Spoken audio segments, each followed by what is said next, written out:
8-year-old boy calls 911 to report his stepfather and soon after mysteriously disappears. When the police finally find him, they uncover a devastating secret. Tommy Bennett stared at the digital clock on his nightstand until the numbers blurred. 7:43 p.m. Mom wouldn't be home until morning, another night shift at Hartford General.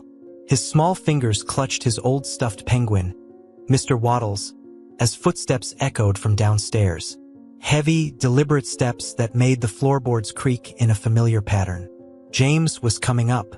The November wind rattled his bedroom window, and Tommy pulled his blanket tighter around his shoulders. At 8 years old, he knew he was too old for stuffed animals, but Mr. Waddles had been with him since before James, before the quiet fear, before the knot in his stomach that never seemed to go away. "Tommy," James's voice carried up the stairs. "Time for homework check. Homework check." The words made Tommy's heart race. Last week, James had torn up his science project because one of the planet names was misspelled.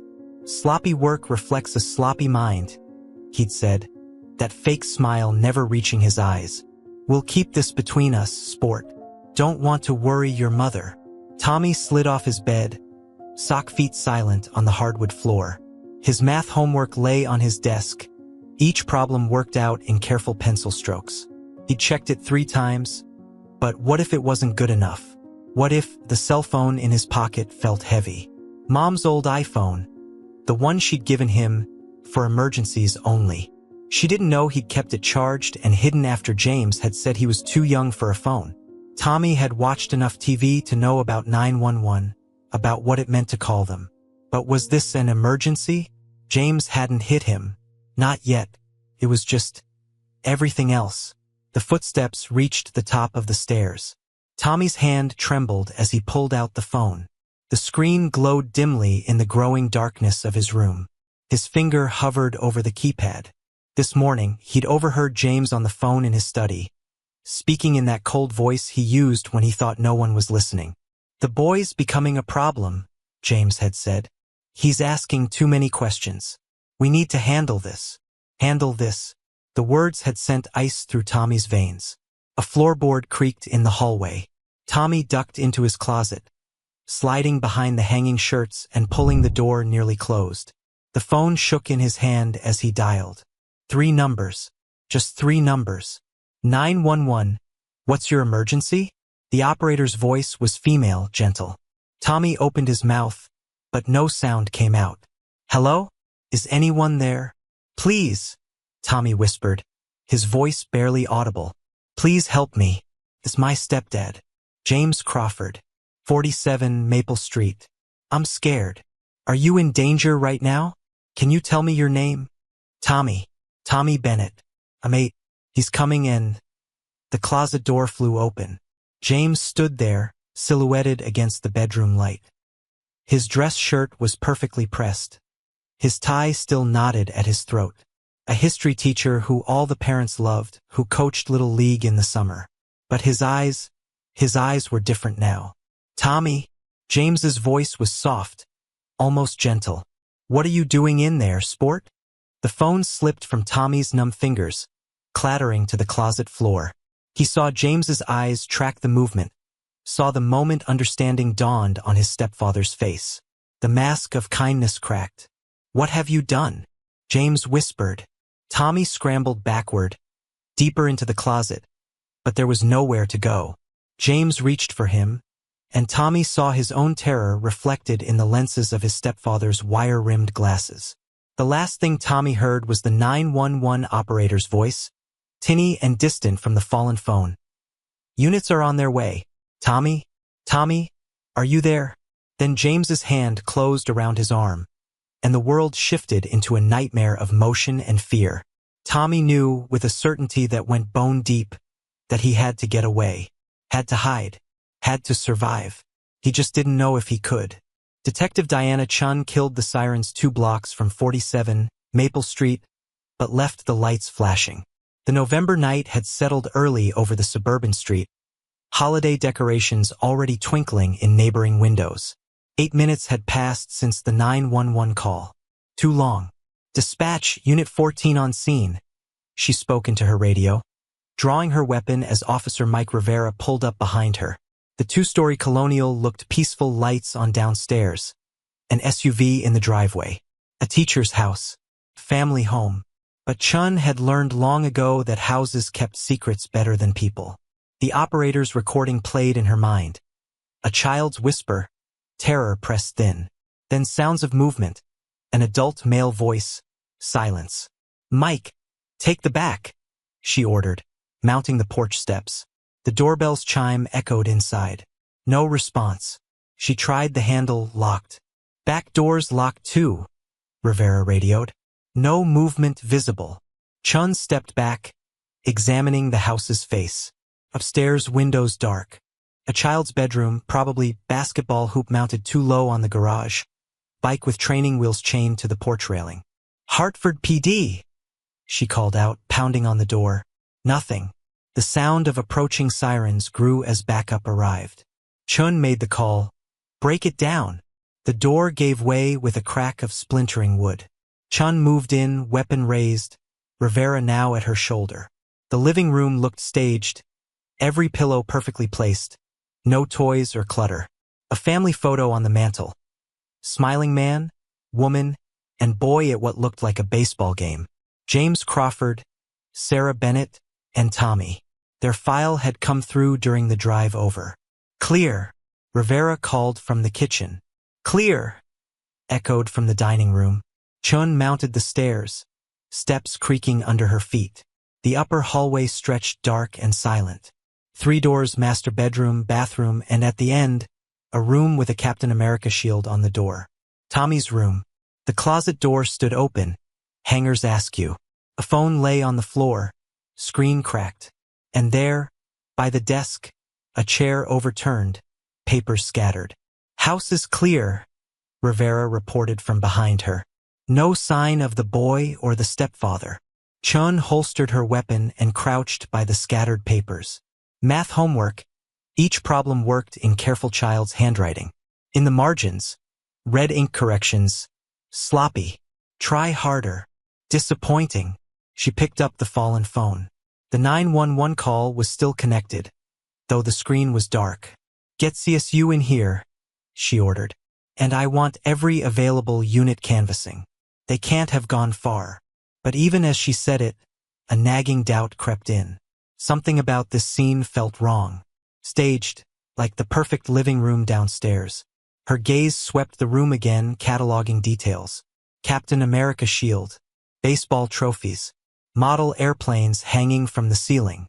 A little boy's room decorated by an adult's idea of what a little boy should want. She opened the closet wider. Clothes hung with military precision, sorted by color. What 8-year-old organized his clothes like that? "Detective," Officer Rivera called from downstairs. "We've got something." In the kitchen, Rivera pointed to a notepad by the phone. The top sheet was blank, but Chun could see impressions of writing. She ran a pencil lightly across the paper, revealing words pressed from the page above. "Handle the situation. Tuesday night. No loose ends. Get the mother on the phone," Chun ordered, a cold certainty settling in her stomach, "and put out a bolo on Crawford's vehicle. Tommy Bennett is now considered at risk." As units mobilized and the search perimeter expanded, Chun stood at Tommy's window, staring out at the darkened street. Somewhere out there, a frightened 8-year-old boy was hoping someone would find him. But there was something else here, something she was missing, a shape beneath the obvious that she couldn't quite grasp. Her phone buzzed. The mother, Sarah Bennett, returning their call. Chun took a deep breath, preparing to shatter someone's world. But before she could answer, Rivera burst back in. "Detective, gas station camera may have spotted them heading north on I-91. 20 minutes ago." Chun looked once more at the perfect room, the precise closet, the corrections in red ink. Then she turned away, already moving. Find the boy first. Solve the puzzle later. But as she descended the stairs, that nagging feeling remained. In 18 years of detective work, she'd learned to trust her instincts. And right now, they were screaming that this was more than a simple disappearance. She just prayed they'd find Tommy before she discovered exactly what handling the situation meant to James Crawford. Sarah Bennett's world ended at 6:43 a.m. on a Wednesday morning. She was walking through Hartford General's parking garage, her scrub still carrying the antiseptic smell of the emergency room, when her phone lit up with 17 missed calls. The fluorescent lights buzzed overhead as Detective Diana Chen's voice explained that her son was missing, that her husband was gone, that her home was now a crime scene. The words reached her through a tunnel of increasing darkness, each one hitting like a physical blow. "Mrs. Bennett? Are you still there?" Sarah's knees gave way. She sank onto the cold concrete, her back against her Honda's tire. A security guard found her there 10 minutes later, still clutching her phone, still trying to breathe around the hole that had opened in her chest. The drive home was a blur. She kept expecting to wake up, to find herself back in the ER dealing with another trauma case. But this wasn't someone else's tragedy anymore. This was hers. Yellow police tape crossed her front door like angry scars. 2 uniformed officers stepped forward as she parked, but Detective Chun emerged from the house and waved them back. Sarah had imagined the detective differently during their phone call, older, harder. Instead, she saw a woman probably her own age, early 40s, with short black hair and eyes that had seen too much. "Mrs. Bennett," Chen said, extending her hand. "I know this is overwhelming, but we need to move quickly. Can you come inside and help us understand what might have happened?" Sarah nodded, unable to trust her voice. The house felt wrong, too quiet, too still, violated by the presence of forensics teams and uniformed officers. In the kitchen, her coffee cup from yesterday still sat in the sink. Had it only been yesterday morning when she'd hugged Tommy goodbye, promised to bring him pancakes after her shift? "Tell me about Tuesday," Chen prompted, guiding her to the dining room table. "Anything unusual? Any changes in routine?" Sarah closed her eyes, forcing herself to think clinically, like she did with difficult cases in the ER. "I worked the night shift like usual. Left around 6 p.m. James was helping Tommy with homework. Her voice cracked. They were going to have spaghetti for dinner. Tommy's favorite. And James? How was he acting? Normal. Completely normal. He's a good father to Tommy. A good husband. This doesn't make any sense." Chen's expression didn't change, but something flickered in her eyes. "We found some concerning things in Tommy's room. Homework assignments with harsh corrections. Would you say James was strict about academics?" "He wanted Tommy to do well," Sarah defended automatically. But memories were surfacing now, pushing through the shock, Tommy's increasing quietness over the past year, his reluctance to have friends over, the way he sometimes flinched when James moved too quickly. She'd attributed it to normal adjustment issues in blended families. Had she been blind to something darker? "Mrs. Bennett, Sarah," Chun said gently. "We have security footage from a gas station on I-91 showing a man matching James's description with a child, time-stamped about 20 minutes after Tommy's 911 call. The image is unclear, but 911 call," Sarah interrupted. "What 911 call?" Chen's face softened with realization. "We haven't played it for you yet. Would you like to hear it?" Sarah nodded, though everything in her screamed not to. Chun produced a tablet, tapped the screen, and suddenly Tommy's voice filled the room, small, frightened. Nothing like her bright, chatty boy. "Please help me. It's my stepdad, James Crawford, 47 Maple Street. I'm scared." The recording continued, capturing the sounds of discovery, of fear. Sarah pressed her hands to her mouth, trying to hold back a scream that felt centuries old. How had she not known? How had she not seen? "There's something else," Chun said after Sarah had regained some composure. "We found this in James's study." She slid over a photograph of a notepad, words enhanced to show the impression. "Handle the situation. Tuesday night. No loose ends." "No," Sarah whispered. "No, there has to be an explanation. James wouldn't. He couldn't." But even as she spoke, memories clicked into place like shards of broken glass. James's insistence on handling all the household paperwork.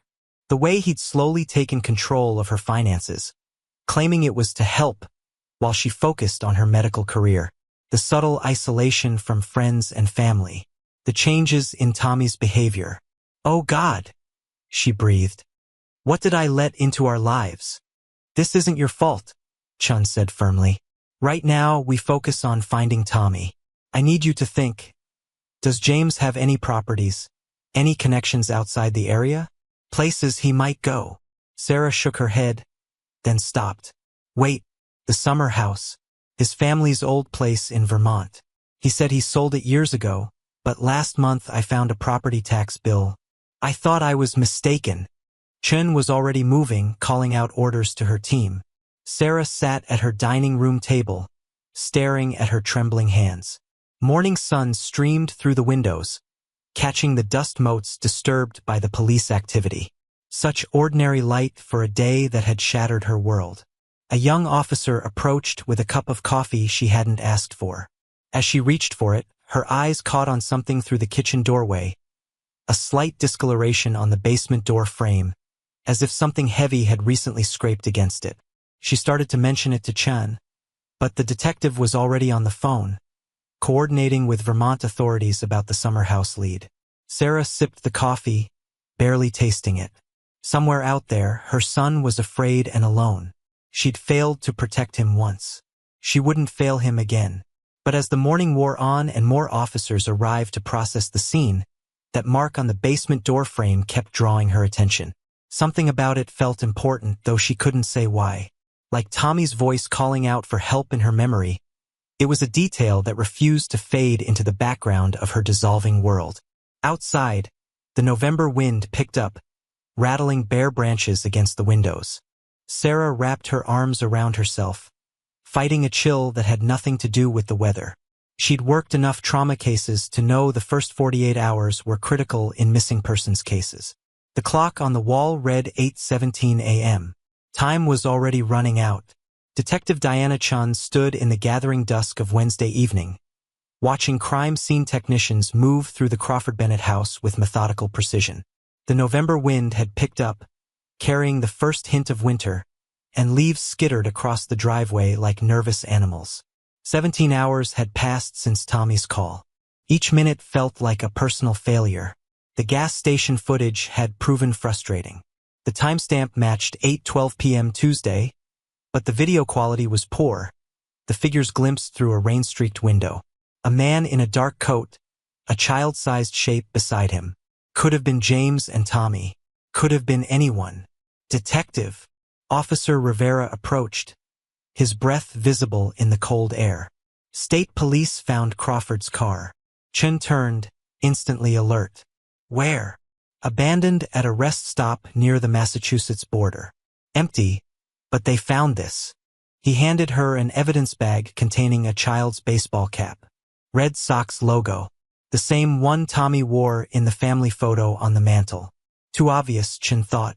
Like the perfectly arranged living room, the meticulously organized closet. Everything about this scene felt calculated, performed. She'd seen enough domestic cases to know that controlling personalities didn't snap randomly. They escalated, planned, orchestrated.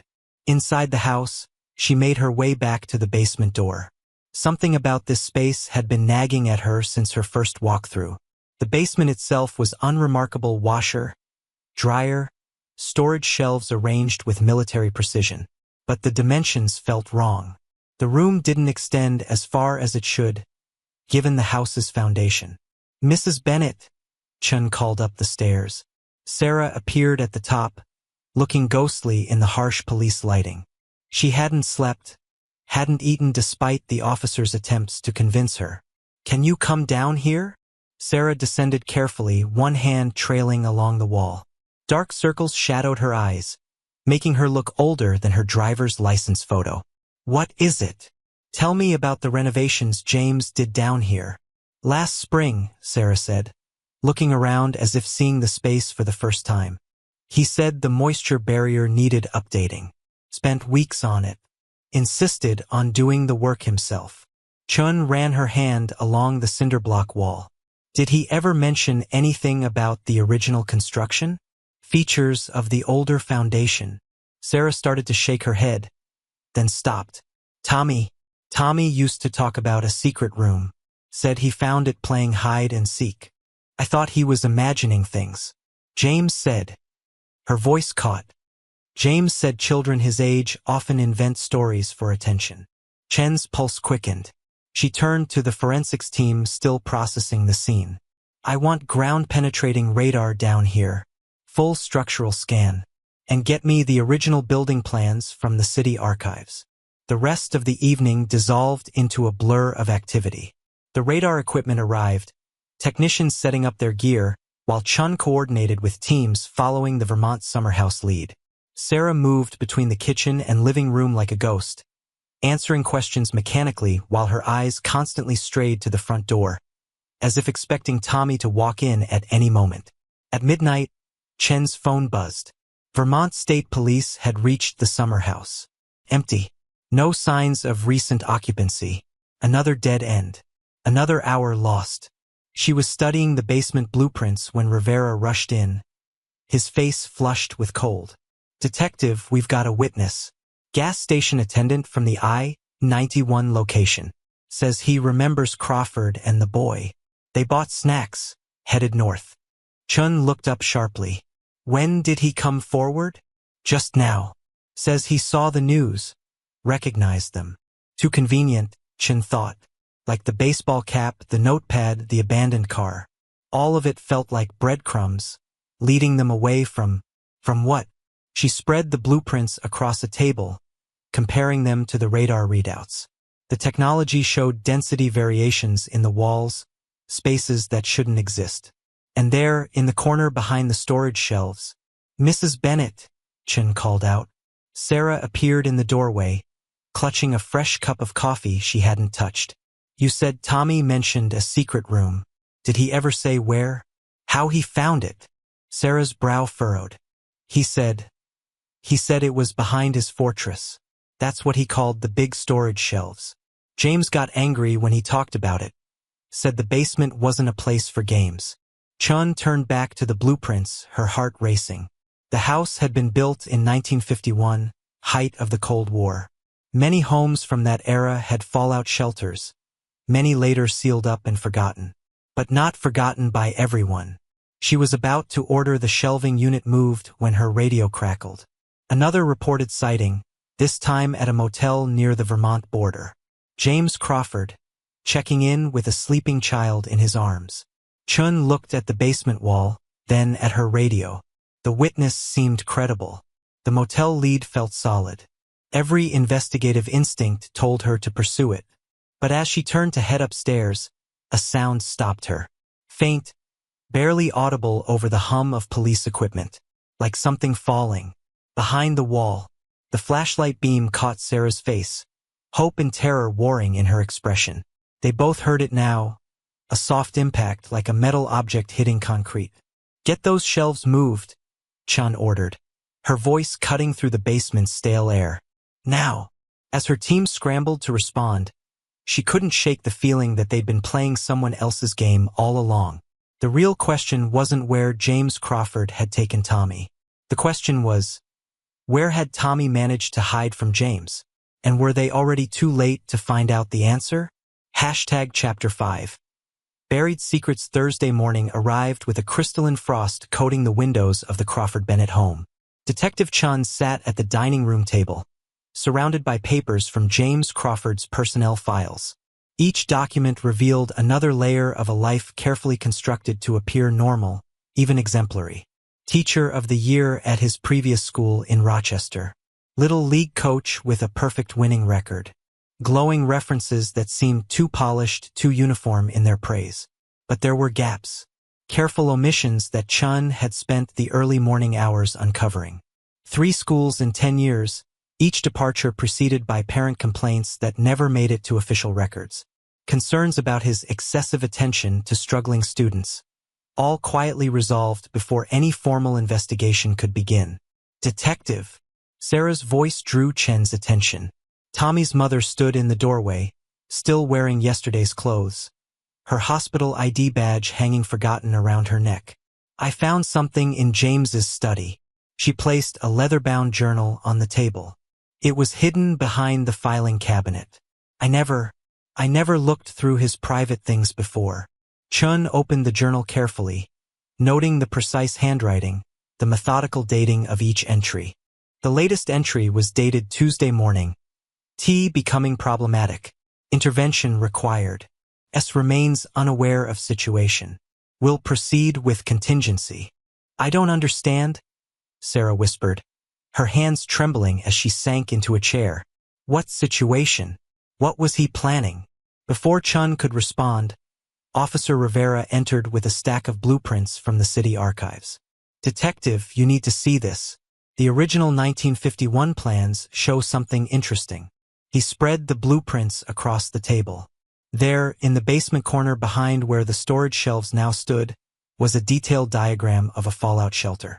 Notes in the margins specified reinforced concrete walls, ventilation system, emergency water storage.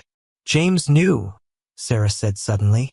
When we bought the house, he was so interested in the basement. Spent hours down there before we even moved in. Said he was checking for structural issues. Chen's phone buzzed. The forensics team had completed their initial analysis of the gas station security footage. The timestamp had been altered. The image of James and Tommy leaving the station was from weeks ago, a normal father-son outing repurposed to create a false lead. Mrs. Bennett, we need to move those storage shelves now. Not later, not after checking the Vermont lead. Now. The basement air hung thick with decades of accumulated dust as the team carefully began dismantling the heavy storage system. Each shelf had been bolted to the floor and wall with industrial-grade hardware, far more secure than necessary for simple storage. The original shelter door should be here, Rivera said, consulting the blueprints. Behind the last section of shelving. As they worked, Chun reviewed what they knew. James Crawford, a man who crafted perfect appearances, who chose this house specifically, perhaps years before meeting Sarah, who spent months renovating the basement, installing shelving that would effectively conceal the shelter's entrance. Detective, one of the officers called out. We found something. The last shelf had concealed a section of wall that looked newer than its surroundings. Fresh concrete, expertly applied to match the older surface. But there, almost invisible unless you knew to look for it, was the outline of a heavy steel door. Get the cutting equipment down here, Chun ordered. And I want EMTs standing by. Sarah pressed her hands against the wall, her voice breaking. Tommy? Tommy? Can you hear me? Silence answered, broken only by the arrival of emergency personnel with plasma cutters and medical gear.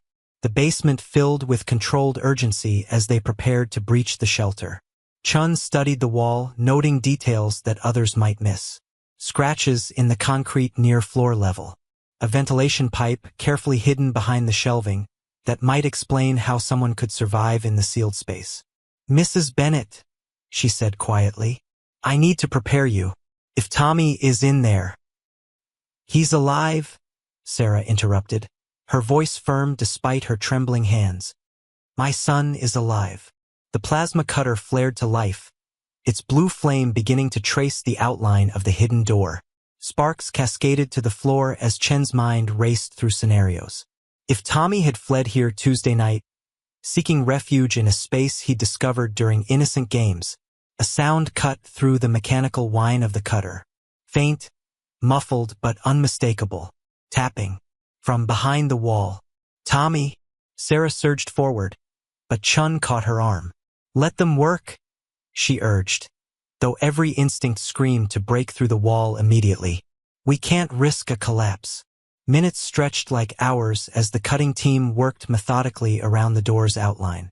Chun used the time to piece together more of the puzzle. James's journal entries, going back months, showed increasing paranoia about Tommy's disrupting influence on his carefully ordered life.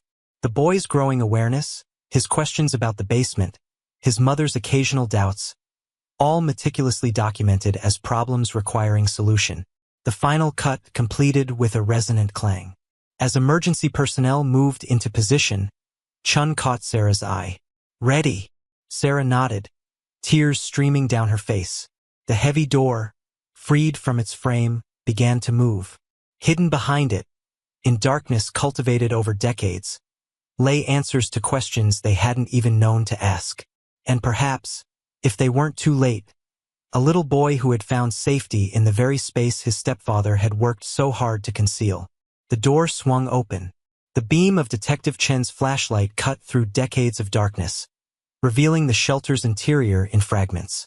Metal shelving lined the walls, stocked with supplies dating back to the Cold War. Emergency rations, first aid kits, water containers, all covered in thick dust except for one corner, where recent disturbances were evident in the layers of grime. "Tommy," Sarah's voice cracked as she pushed forward, but Chun held her back. "Let the EMTs check for structural integrity first," she insisted, though every second of delay felt like torture. The shelter was approximately 12 feet square, with a ceiling just high enough for an adult to stand. The air hung heavy with the musty scent of long-sealed spaces and something else, the metallic tang of old pipes. The EMTs moved in methodically, their equipment casting harsh shadows on concrete walls. In the far corner, behind a fallen shelf, they found him. Tommy Bennett lay curled on his side, one hand still gripping an ancient canteen he'd found among the supplies. His school clothes were dirty and torn, his breathing shallow but steady. Next to him, a steady drip of water fell from a corroded pipe, forming a small puddle that had sustained him. "Get the backboard in here," the lead EMT called out. "And I need the pediatric kit." Sarah broke free from Chen's grip, rushing to her son. "Tommy? Baby? Can you hear me?" His eyes fluttered open, unfocused at first, then finding his mother's face. "Mom!" His voice was barely a whisper, raw from dehydration. "I'm here, baby. I'm right here." Sarah reached for him, but the EMTs gently moved her aside to begin their assessment. "BP is 90/60, one reported. "Mild hypothermia, severe dehydration. We need to move him carefully. He's been in one position too long." Chun surveyed the scene with practiced eyes, noting details that would be crucial for the investigation. Scratch marks on the inside of the door showed Tommy's initial panic when he realized he was trapped.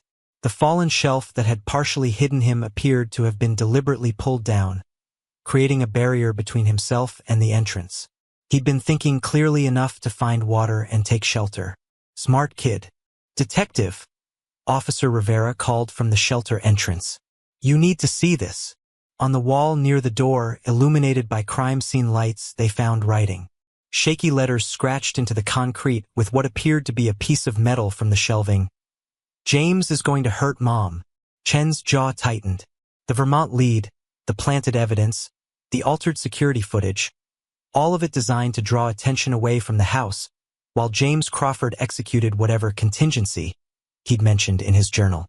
"Rivera, I want Crawford's photo at every airport, bus station, and border crossing within 500 miles. And get me everything on his financials. If he's planning something involving Mrs. Bennett, he'll need resources." The EMTs had Tommy on the backboard now, beginning the careful process of moving him out of the shelter. Sarah walked alongside, holding his hand, her other hand stroking his hair with trembling fingers. "He's severely dehydrated but stable," the lead EMT reported. "The water source probably saved his life. He'll need immediate hospital treatment, but he should make a full recovery." As they reached the basement stairs, Tommy's grip on his mother's hand suddenly tightened. "Mom," he rasped. "The papers in his study. The ones about you. He's going to—" "Shh. Don't try to talk," Sarah soothed, but Chun was already moving. "Rivera, full team to Crawford's study. I want every document, every file, every piece of paper in that room." The morning sun streamed through the windows as they carried Tommy out to the waiting ambulance. Neighbors had gathered behind the police tape, drawn by the increased activity. Chun watched their faces, wondering if any of them had suspected what lay beneath the surface of the Crawford Bennett household. In the ambulance, Tommy drifted in and out of consciousness as paramedics started for fluids. Sarah sat beside him, her hospital training warring with her maternal instincts as she watched the medical team work. "Detective." Tommy's voice was weak but urgent. "The basement isn't the only place he hides things." Chun leaned closer. "What do you mean, Tommy?" "His school office. Behind the history maps. I saw him putting papers there when he made me stay late after his classes." "You're safe now," Chun assured him, but her mind was already racing. She caught Rivera's eye and nodded toward their vehicle. They needed to get to Franklin Middle School before James Crawford had a chance to clean up any evidence. As the ambulance pulled away, Chen's phone buzzed with a text from an unknown number. Her blood ran cold as she read the message. "You found the boy. Congratulations. But you have no idea what's really going on. Ask Sarah about the Hopkins case. She'll know what it means." The morning sun suddenly felt colder as Chun watched the ambulance disappear around the corner. They'd found Tommy, but she had a sinking feeling that this was far from over. In fact, it was probably just beginning. Franklin Middle School stood empty in the early afternoon light, its brick facade wearing the institutional solemnity of all schools outside of class hours. Detective Chen's footsteps echoed through the vacant halls as the principal, Dr. Margaret Winters, led them to James Crawford's classroom. The click of her heels on polished linoleum created a steady rhythm that matched Chen's mounting tension. "Mr. Crawford has always been one of our most respected teachers," Dr. Winters was saying, her keys jingling as she unlocked the classroom door. "His students consistently achieve the highest test scores in the district." "I simply cannot believe—" "Dr. Winters," Chun interrupted carefully, "I need you to understand the severity of this situation. James Crawford isn't just missing. We have evidence of a pattern of behavior that suggests careful, long-term planning. Now, I need access to everything in his office. Every file, every drawer, every document." The classroom looked oddly pristine for a space that should have shown signs of daily use. 30 desks arranged in perfect rows. Historical maps covered the walls, their edges precisely aligned. A collection of Civil War memorabilia occupied a locked display case, each item meticulously labeled. Officer Rivera began photographing everything while Chun approached the teacher's desk. The surface was completely clear except for a single framed photograph. James and Tommy at a baseball game, both smiling at the camera. Chun noted how Tommy's smile didn't reach his eyes. "The maps," Chun said, remembering Tommy's words in the ambulance. "We need to check behind them." It took nearly 20 minutes to carefully remove the first set of maps from the wall. Behind them, they found nothing but blank drywall. The second set yielded the same result. But behind the third section, covering the wall behind James's desk, they discovered what they were looking for. A hidden panel, professionally installed, blended almost seamlessly with the wall. Chun pulled on latex gloves before carefully opening it, revealing a space roughly 2 feet square and 8 inches deep. Inside, they found a laptop, multiple USB drives, and a thick manila envelope. "Get these to digital forensics immediately," Chun ordered, handing the electronic devices to Rivera. She opened the envelope herself, spreading its contents across the pristine desk. The first document made her breath catch. It was a detailed report on Sarah Bennett's activities from 3 years ago, before she'd even met James. Photos of her leaving the hospital, notes about her schedule, her friends, her finances. This wasn't just stalking, it was methodical surveillance. Her phone buzzed with a text from the hospital where Tommy was being treated. The message was brief but concerning. "Dr. Chan, patient asking specifically for you. Says it's urgent. Also, mother experiencing unexplained symptoms. Rivera, stay here and process everything," Chun ordered, already moving toward the door. "I want every inch of this room searched. Pull up the floorboards if you have to." The drive to Hartford General took 18 minutes. Chun spent every second of it turning over the pieces of this increasingly complex puzzle. The Hopkins case mentioned in the anonymous text. The surveillance of Sarah that predated her relationship with James. The careful construction of his teacher persona. Nothing about this felt like a simple case of domestic abuse anymore. This was something larger, more orchestrated. The pediatric ward was quiet when Chen arrived, the afternoon sun casting long shadows through the windows. She found Tommy's room easily. It was the only one with a police officer posted outside. Inside, Tommy lay propped up in bed, wrapped in warming blankets, and 4 dripping fluids into his arm. His face was pale but alert. Sarah sat beside him, but something about her posture seemed off. Her hands trembled slightly as she adjusted Tommy's blanket. "Detective," Tommy said, his voice stronger than it had been at the rescue. "Did you find it? Behind the maps." "We did," Chen confirmed, pulling a chair close to the bed. "Tommy, I need you to tell me exactly what you saw in your stepfather's office. Everything you can remember." Tommy glanced at his mother, then back to Chun. "It's not just about me," he said quietly. "The other kids in his files, the ones from his old schools, and Mom. He's been watching her for a long time, before he even met her." Chun leaned forward. "What do you mean, Tommy? What did you see?" But before Tommy could answer, Sarah suddenly swayed in her chair, her face going slack. I feel." She tried to stand and stumbled. "Mom!" Tommy reached for her as she collapsed. Chun caught Sarah before she hit the floor, lowering her gently. "I need a doctor in here," she shouted toward the door. Medical staff rushed in, quickly transferring Sarah to a gurney. As they wheeled her out for immediate treatment, Chen noticed something that made her blood run cold. On the side table next to where Sarah had been sitting was a half-empty cup of coffee. Hospital cafeteria logo on the cup. But there, at the bottom, was a nearly imperceptible residue of white powder. Her phone buzzed again. Another anonymous text. She was never the target. She was the weapon. Hopkins Memorial Hospital, 2019. Look it up. Chun looked at Tommy, who was watching the door where they'd taken his mother, his face a mask of fear and determination. "Detective," he whispered, "there's something else, something I never told anyone. About the first time I met James.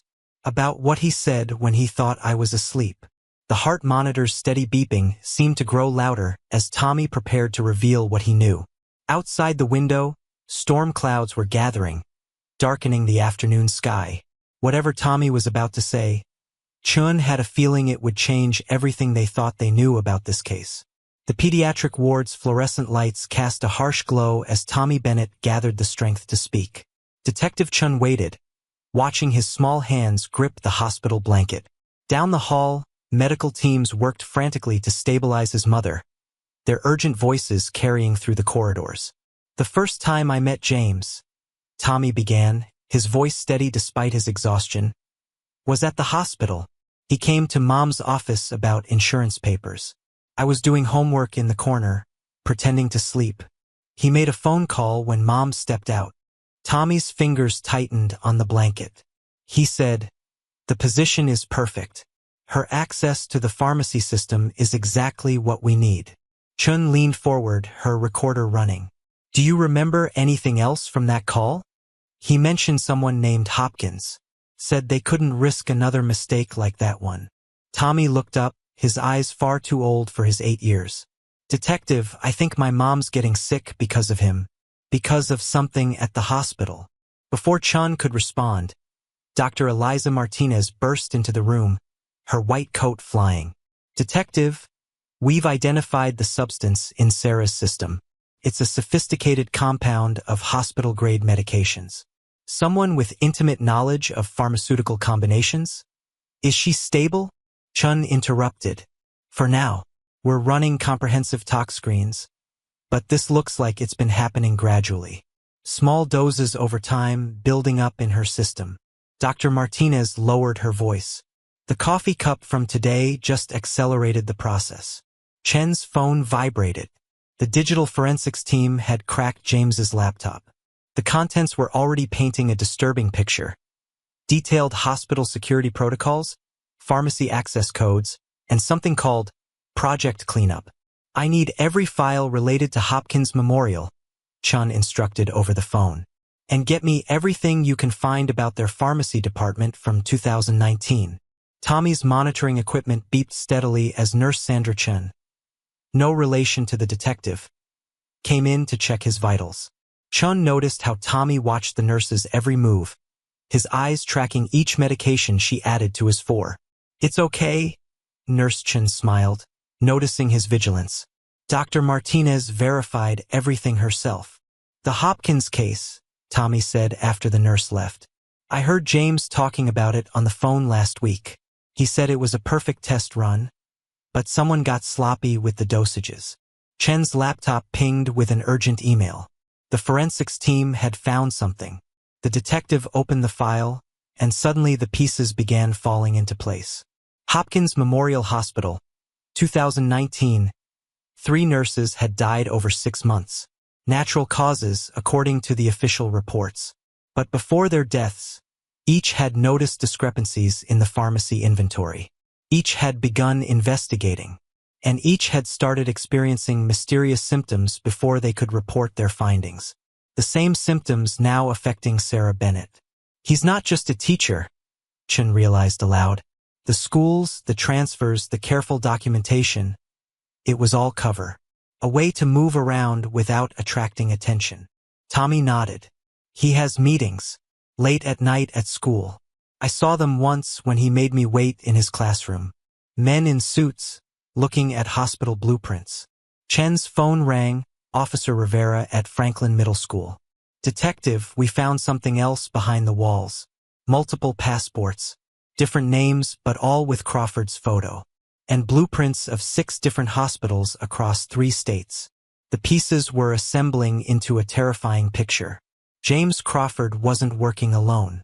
The surveillance of Sarah, the methodical infiltration of their lives, the careful manipulation of hospital records. This was something bigger. An organized operation targeting hospital pharmacy systems, using trusted employees as unwitting accomplices. And Sarah Bennett, with her access to Hartford General's pharmaceutical controls, had been the perfect mark. A code blue alarm suddenly blared from down the hall Sarah's room. Tommy tried to get up, but Chun gently held him back as medical personnel rushed past the door. "Detective," Tommy's voice cracked. "In the shelter, when I was hiding, I remembered something else. Something James said on another phone call." Tears rolled down his face.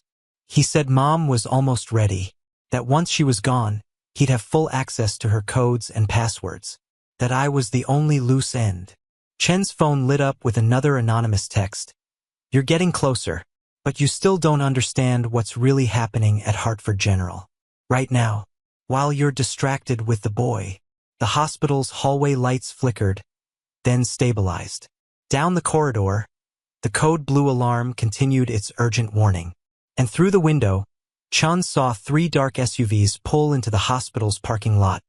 Men in suits emerging with purposeful strides. They were out of time.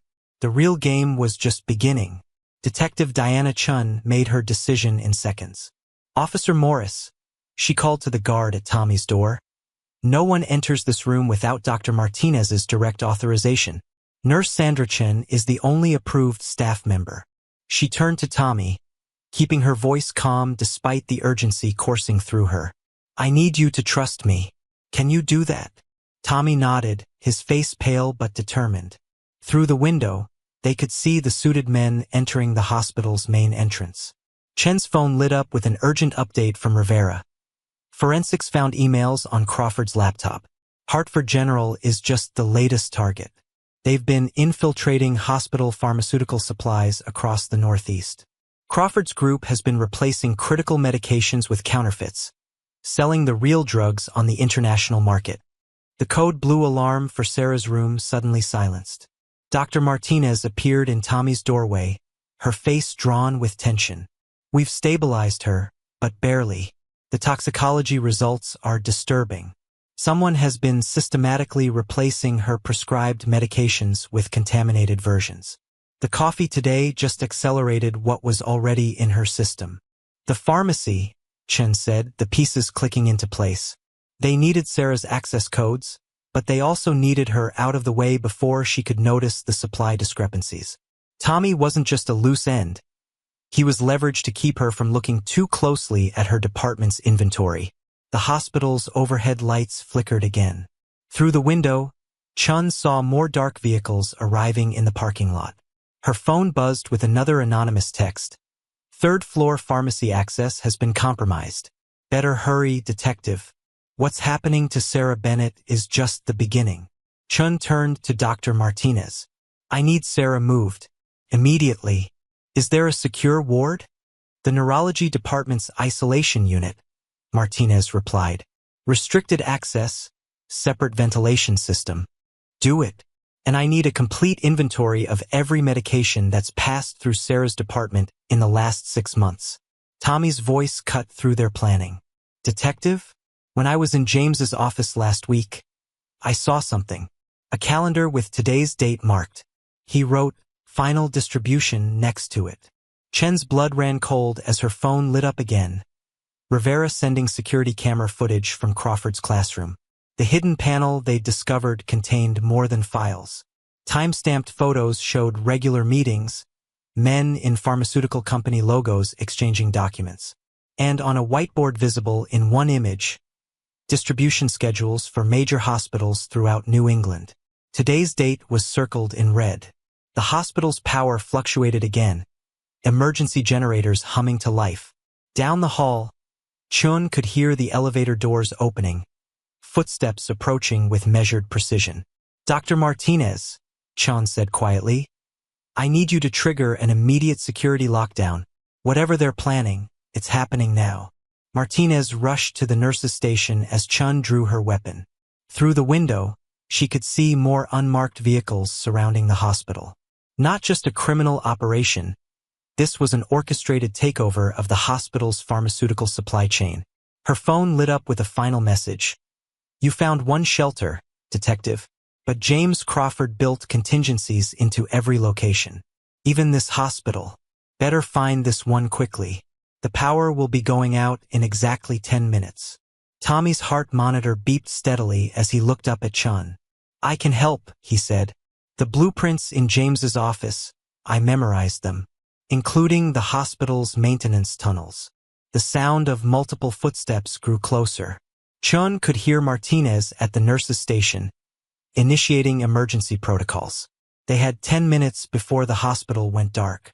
10 minutes to secure Sarah, protect Tommy, and stop whatever operation James Crawford's organization had planned. And somewhere in this building, James himself was watching it all unfold. The game wasn't just about finding him anymore.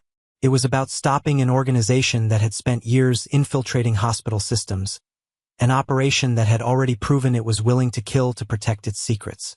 The footsteps reached their floor. Chun checked her weapon as the hospital's security lockdown alarm began to wail.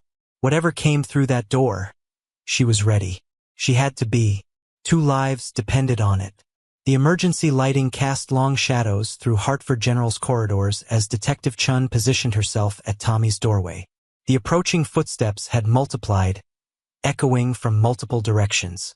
Through the window, she could see hospital security engaging with the men in suits who had emerged from the dark SUVs. Tommy, Chun spoke quietly, tell me about those maintenance tunnels. The boy's voice remained steady despite the chaos unfolding around them. There's an access point in the old wing, behind the radiation therapy unit. James showed me once, said it was our secret. The tunnels connect to the pharmacy storage area. He paused, his face concentrating. And there's something else. In his office, I saw building plans with a room marked secondary containment. It's not on the official hospital blueprints. Dr. Martinez returned, her surgical mask hanging loose around her neck. Security lockdown is in effect. We're moving Sarah now. She handed Chun a tablet displaying the hospital's medication inventory. These are the discrepancies we've found so far. Hundreds of critical medications have been compromised. Chun studied the data as the sound of Sarah's bed being wheeled past echoed through the corridor. The numbers told a chilling story. Cancer treatments, transplant medications, emergency supplies, all systematically replaced with counterfeits. The organization hadn't just infiltrated the hospital. They'd compromised its ability to save lives. Her phone vibrated with an update from Rivera. Crawford's laptop contained encrypted communications. They're not just selling the real medications. They're using the hospital network to distribute something else. Something they're calling Protocol Omega. The overhead lights flickered again. 7 minutes until the promised blackout. Detective. Tommy's voice drew her attention. I remember something else. The night before everything happened. James was in his study, arguing with someone on the phone. He said the demonstration had to happen today. That Hartford general would show everyone what they were capable of. A demonstration. Chen's mind raced. The compromised medications, the systematic targeting of hospital staff who asked questions, the planned power outage. This wasn't just about profit. Hartford General was meant to be an example. The elevator at the end of the hall opened. 3 men in maintenance uniforms emerged, pushing a cart of cleaning supplies. But Chen noticed their shoes, expensive leather beneath the standard issue coveralls. Dr. Martinez, Chen said quietly. Initiate evacuation protocols for all non-critical patients. Now. The doctor's eyes widened with understanding as she moved quickly to the nurse's station. The maintenance crew was halfway down the hall now, their practiced casualness betraying their true purpose. Chen's phone lit up with another anonymous message. The tunnel system isn't just for access. Ask yourself why a hospital built in 1983 has Cold War-era maintenance shafts. What else is hidden down there? The pieces suddenly aligned in Chen's mind. The shelter in Crawford's basement. The tunnels. The missing medications. This wasn't just about stealing and reselling pharmaceutical supplies. The organization had built a distribution network using forgotten Cold War infrastructure beneath multiple hospitals. And Hartford General was about to become their proving ground. The maintenance crew was 20 feet away when Tommy's voice cut through the tension. Detective, wait. The secondary containment room. I remember where I saw it on the plans. It's not in the tunnels. It's behind the pharmacy's main storage. Behind the wall with the radiation warning sign. Chen's phone buzzed again. Rivera sending surveillance footage from Crawford's classroom. The last image showed a detailed diagram of Hartford General's pharmacy level. And there, marked in James's precise handwriting, secondary site Protocol Omega storage. The maintenance crew was 10 feet away now, their hands moving casually toward their cart. 5 minutes until the blackout. Chun made her decision. Officer Morris, get Tommy to the neurology isolation unit with his mother.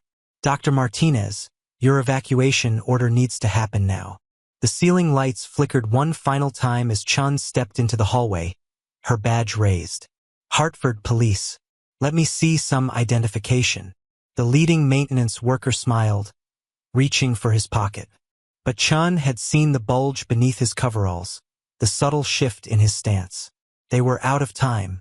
The demonstration was about to begin. The first shot shattered the fluorescent light above Chen's head, sending a cascade of sparks through the darkening corridor. She dove behind a supply cart as the maintenance crew's disguise dissolved into precise, coordinated movement. The evacuation alarm began to wail as Dr. Martinez's order took effect, its urgent pulse mixing with the sounds of chaos erupting throughout Hartford General. Rivera. Chun spoke into her radio as she returned fire, forcing the attackers back toward the elevator. Get tactical units to the pharmacy level. Look for anything marked with radiation warnings. And find me whatever's behind that wall. The hospital's ordered evacuation had become a desperate race against time. Through the window, Chun could see more dark vehicles arriving, their occupants moving with military precision toward the building's access points.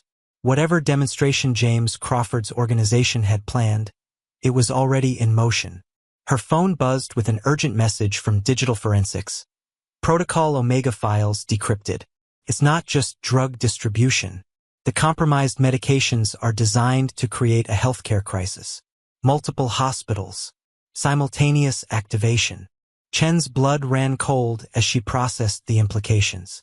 Hartford General wasn't just a demonstration site. It was ground zero for something much larger. The elevator doors opened again, disgorging more false maintenance workers. But this time Chun was ready.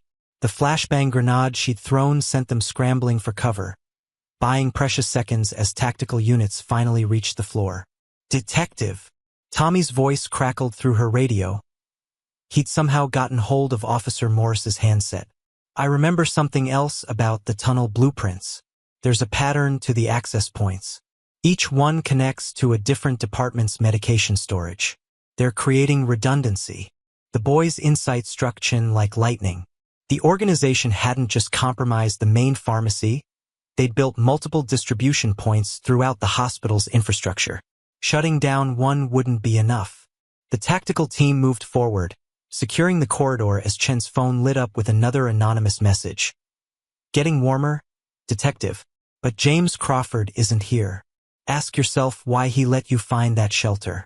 Why he wanted you focused on the boy while everything else was put into place. Through the chaos of evacuation and gunfire, Chun could hear the hospital's generators cycling up as the main power became increasingly unstable. 3 minutes until the promised blackout. All units, she commanded into her radio, coordinate with hospital engineering. I need eyes on every electrical junction, every backup system. They're not just cutting power, they're isolating the hospital's critical care units.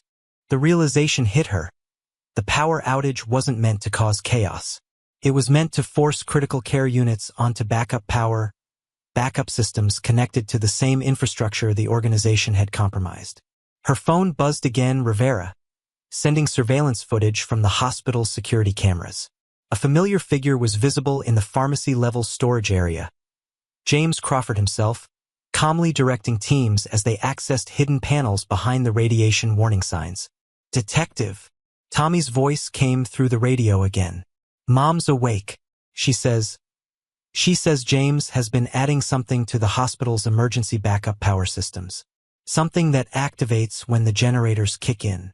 Chun turned to the tactical team leader. Get bomb disposal down to the generator room. Now. But even as she gave the order, she knew they were running out of time. The organization had spent years placing their people in hospitals across the region, building a network of compromised systems and medications. Hartford General's demonstration wasn't just about proving their capabilities. It was about triggering a cascading healthcare crisis that would force other hospitals to rely on their compromised supply chain. The lights flickered one final time. In the pharmacy storage area, James Crawford looked directly into the security camera and smiled. The hospital plunged into darkness. Emergency generators hummed to life as backup power engaged. But in critical care units throughout the building, the compromised systems began their deadly work. Chen's radio crackled with Tommy's voice one last time. Detective, I know where he is. The real control center. It's where he took me once when he was showing me how hospitals really work. The old psychiatric wing. The one that's supposed to be sealed off. The tactical team's flashlights cut through the darkness as Chun processed Tommy's words. The psychiatric wing abandoned during renovations. Officially condemned. The perfect cover for an organization that operated in the spaces others had forgotten. All units converge on the old psychiatric wing, she ordered. And someone get me the original blueprints for that section. The real ones, from before the hospital's renovation. As her team moved through the darkened corridors, Chun could hear the hospital's system struggling to cope with whatever Crawford had introduced into their power supply. They had minutes, maybe less, before his demonstration reached its full effect. The game wasn't about finding him anymore. It was about stopping whatever chain reaction he'd set in motion, a reaction designed to ripple through hospital systems across the Northeast. The real demonstration was just beginning. The old psychiatric wing of Hartford General lay in darkness, its abandoned corridors bearing the weight of decades of silence. Detective Chun moved forward with her tactical team, their flashlight beams cutting through years of dust. The hospital's compromised generators hummed ominously overhead, each minute bringing Crawford's demonstration closer to its devastating conclusion. Team 2 in position at the east entrance. Rivera's voice crackled through her radio. Bomb disposal confirms Crawford's modifications to the backup power systems. Some kind of chemical delivery mechanism tied to the generator output. When the systems reach full power, all the compromised medications activate simultaneously, Chun finished. The organization hadn't just replaced hospital supplies, they created a synchronized delivery system that would trigger across multiple facilities. Her phone lit up with an urgent update from Dr. Martinez. Critical care patients were showing signs of distress as the tainted backup systems affected their medication delivery. They had minutes, at most, before the damage became irreversible. The tactical team reached a heavy double door marked Administration. Behind it, light spilled from beneath, the only illumination in the otherwise darkened wing.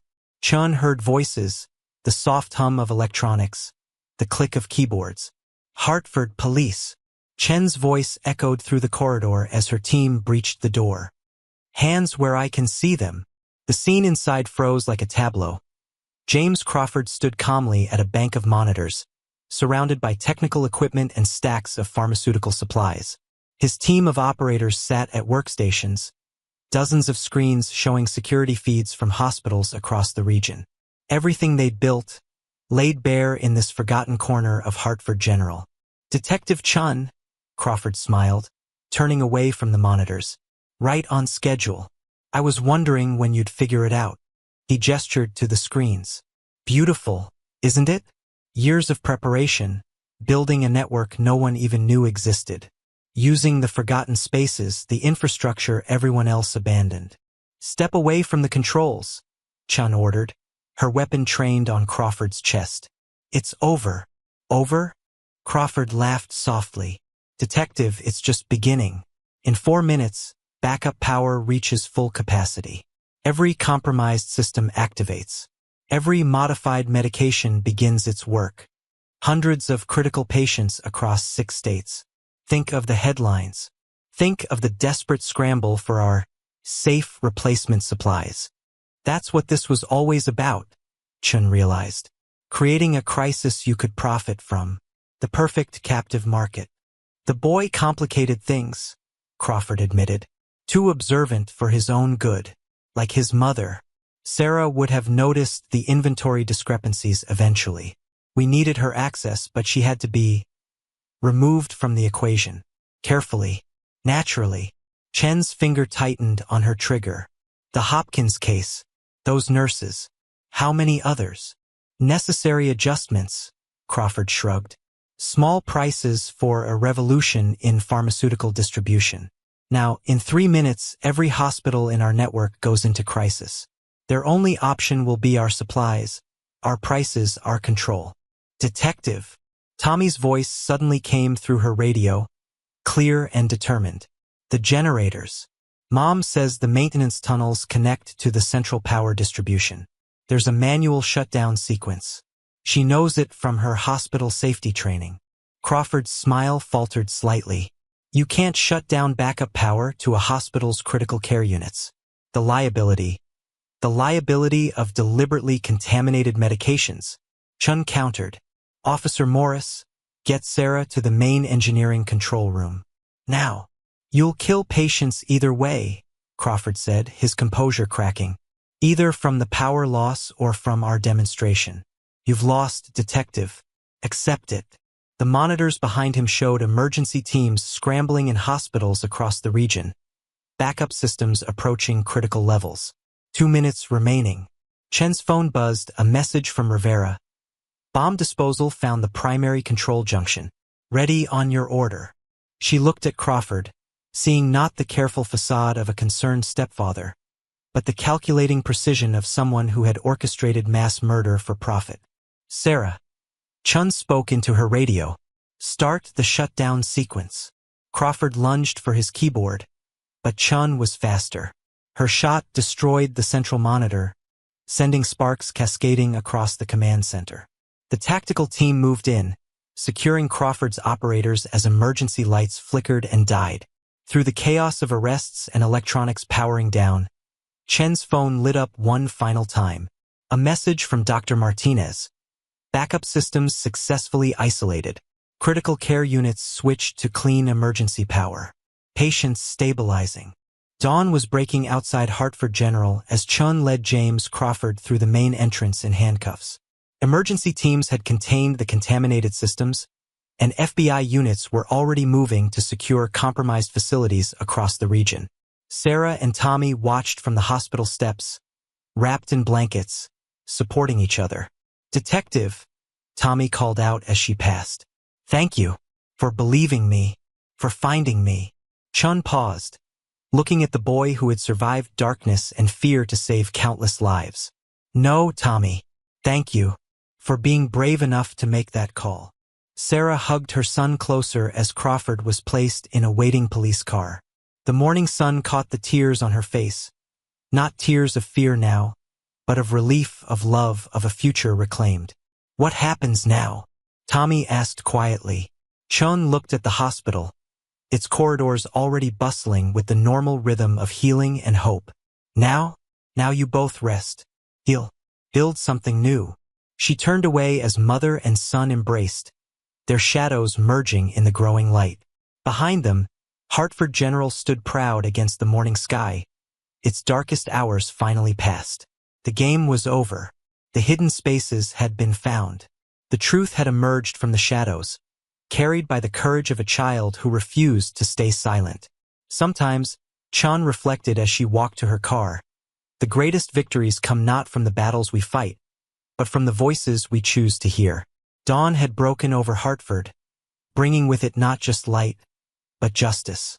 And somewhere in the growing day, hope bloomed anew.